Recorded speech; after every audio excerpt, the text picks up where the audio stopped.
So Masada is basically two stories that very much oppose each other but exist at the same place. First of all, there's the story of Herod the Great and a magnificent fortress that he builds here in the middle of the Judean desert, in the middle of nowhere, just because he's always afraid that someone's going to try and assassinate him, someone's going to try and kill him and take the throne from him. And he realizes this is a good isolated place protected by the fact that it's a big cliff. And he decides all through the years of his reign to build this place up as a fortress, so in case of times of trouble he can flee to here. Now, it's not the only place. He's got 7 fortresses that he builds in the desert alone. That doesn't include Caesarea, which is the plush place that he built on the Mediterranean coast. It doesn't include other palaces. In the desert alone, he has 7 plush, amazing, nature-defying fortresses. Masada is the most famous of them all, and you'll see why. Now, Herod is the #1 fan of the Roman Empire. He loves Rome, he loves Roman culture, he's fiercely loyal to the Romans, and that is why they make him king over here. Now, he's the king over the local population here, which is the Jews mostly. And the Jews hate the Romans because the Romans have taken away their independence. So they really dislike the fact that Herod, their king, loves Rome so much. And they're sort of irritated at him all the time.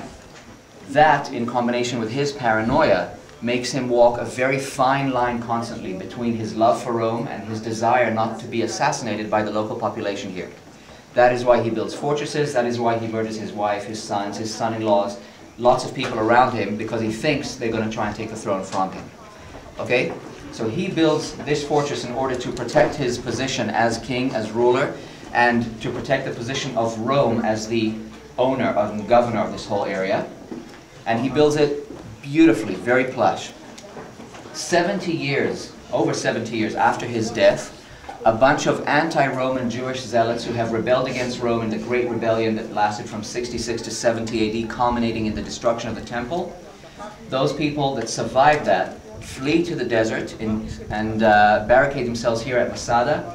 And in the year 73 AD, we have a major culmination of the struggle between the Jews and the Romans. These are the last 1,000 survivors of the Jewish rebellion.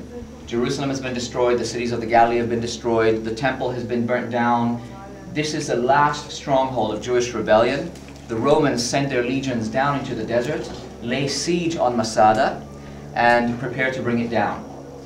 The people up here use Herod's fortress, Herod who built this fortress and who loved Rome. The zealots here use this fortress in order to fight Rome.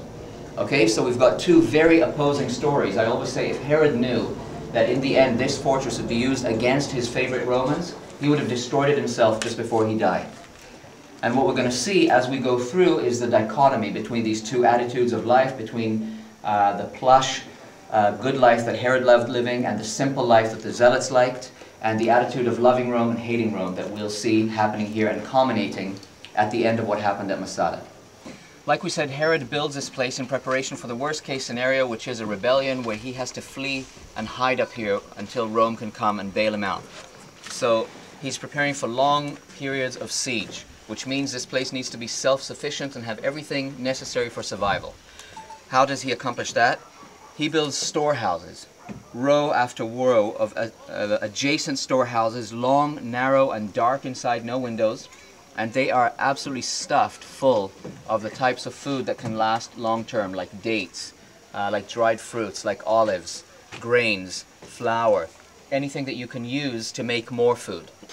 Even though he's not really planning to live here, he needs to know that just in case he needs to be here under siege, he can live in the style of living that he's accustomed to. So he builds a Roman bathhouse on Masada as well. Now you may ask, what in the world does he need a bathhouse, which is effectively like a hammam or a sauna? Very hot inside. Why does he need that in the middle of the desert? Because it's plush, and Herod loves the plush lifestyle. Even if he's not going to use it, he needs to be able to say, I've got a bathhouse at Masada. It's like saying today, you know, I've got a 41-inch LCD TV screen with a full surround sound video system. It's basically what he's doing here. Typical of Herod, he's always got a public section to the palace where he can receive dignitaries, where he can receive Jewish delegations who come to complain about him or make petitions to him. And then he's always got a private section to his palace, which is out of view, and is always going to be a lot more plush, completely private, and usually nature-defying. And unfortunately, they dropped a lot. So that is probably, they probably did do that on the south side of the field.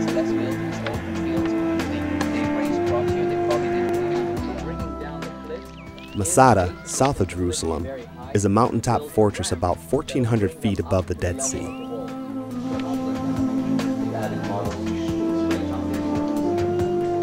Okay guys, we're looking at the bath in the wall over there. And again, you can see a little bit of a simple they have to lay in order to then place all these many little stones. And these are mosaics. Mosaics are made of millions in some cases of little stones, different colors, pictures or images. They actually had catalogs of what they could do for you, and the more intricate it was, the more you paid. And so this is part of the reception.